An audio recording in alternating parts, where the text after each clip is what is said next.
Hello বন্ধুরা, welcome back to my new blog. সবাইকে জানাই গুড মর্নিং। আশা করি তোমরা সবাই ভালো আছো, আমরা সবাই ভালো আছি।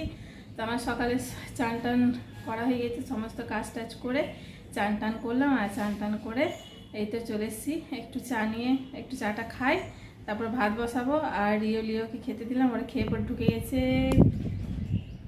বাস্কতলায়। ওরা ওইখানে একদম রেস্ট নেই, আর ওইখানটা খুব ঠান্ডা, সেই জন্য ওইখানেই বারবার ওরা ওইখানেই থাকে। তো চলো এখন আমি চাটা খেয়ে নিই, চাটা খেয়ে ভাত বসাবো।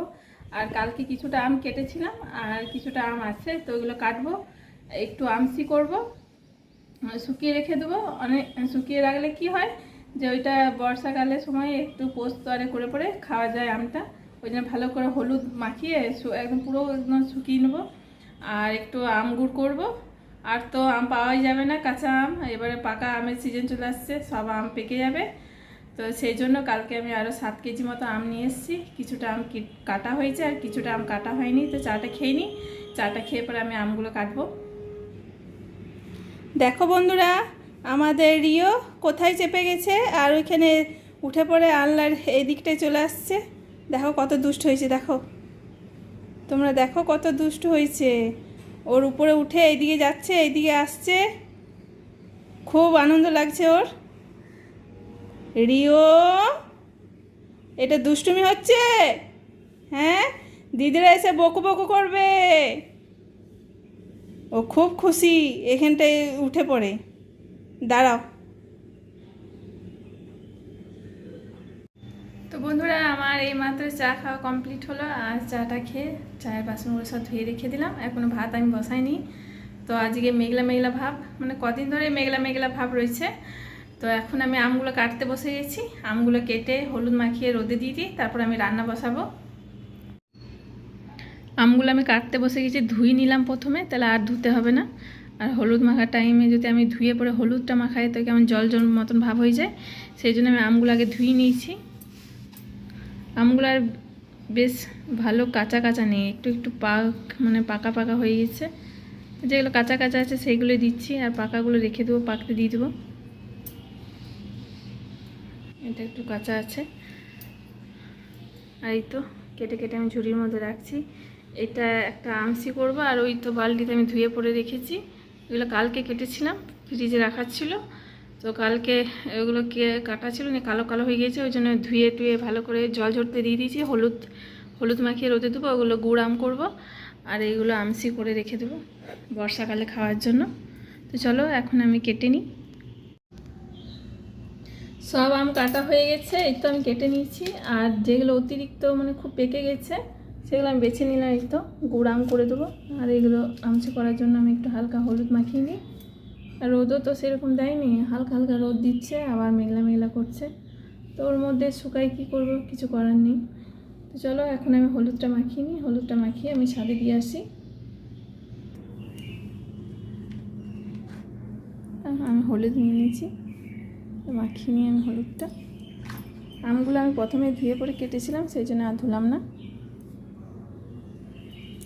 আর ধুলে পরে চট করে জলটা হবে না, ঝরতে চাই না, সেই জন্য আমি আগে ধুয়ে পরে কেটেছি।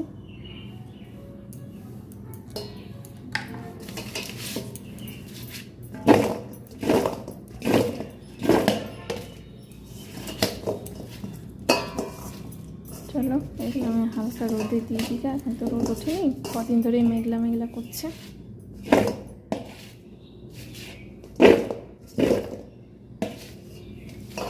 আর একটু হলুদ লাগবে। এটা পুরো শুকিয়ে রেখে দেবো, আর বর্ষাকালে খাবো পোস্ত আর দিয়ে টক।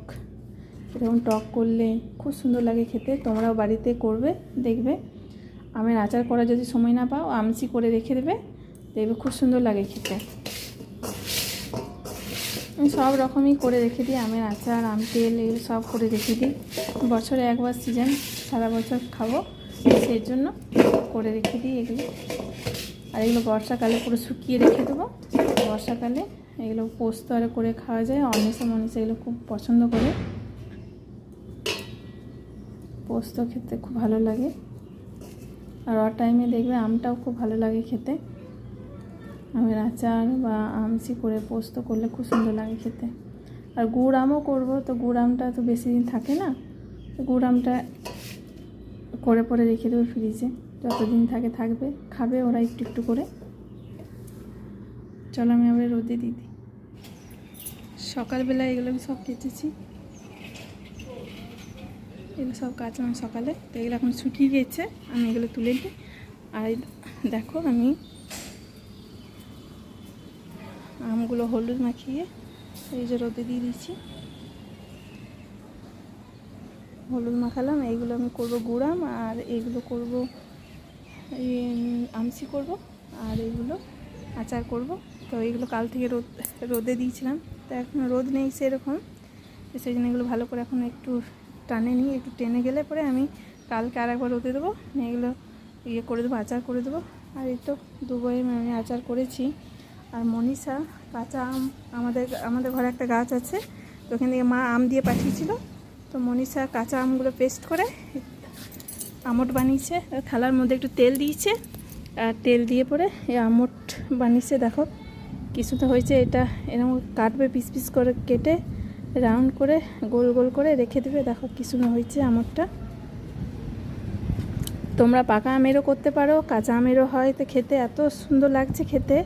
আর একটা বানিয়েছে ও, তো এটা কেটে পিস পিস করে কেটে বয়ামে ভরে রেখে দিয়েছে, আর ওই দিকটা ওইটাও দিয়েছে, একটু বেশি বেঁচে গেছিলো সেই জন্য এটাও আমট করে দিয়েছে।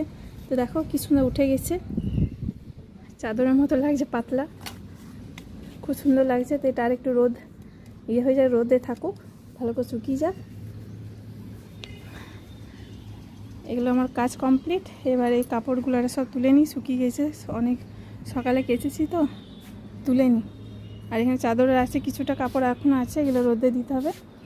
তো বন্ধুরা আজকে এই পর্যন্তই, দেখা হচ্ছে পরের ভিডিওতে। আমার চ্যানেলে নতুন হলে একটা সাবস্ক্রাইব, লাইক, কমেন্ট, শেয়ার করবে। বাই।